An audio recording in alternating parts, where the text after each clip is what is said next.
بسم الله الرحمن الرحيم يا بني إسرائيل اذكروا نعمتي التي أنعمت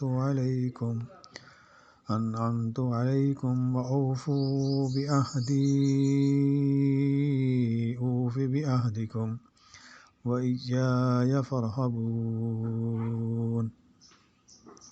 اے بنی اسرائیل، میری اس نعمت کو یاد کرو جو میں نے تم پر انعام کی، اور میرے عہد کو پورا کرو، میں تمہارے عہد کو پورا کروں گا، اور مجھ ہی سے ڈرو۔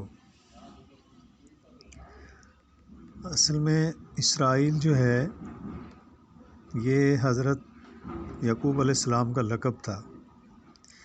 یہود کو بنی اسرائیل کہا جاتا ہے، یعنی یعقوب علیہ السلام کی اولاد، کیونکہ یہ حضرت یعقوب علیہ السلام کے 12 بیٹے تھے جن سے یہود کے 12 قبیلے بنے، اور اس میں بکثرت انبیاء اور رسل ہوئے۔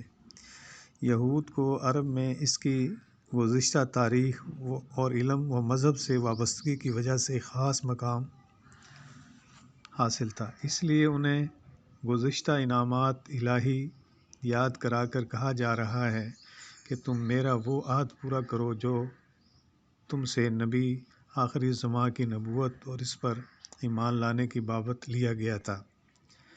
اگر تم اس عہد کو پورا کرو گے تو میں بھی اپنا عہد پورا کروں گا۔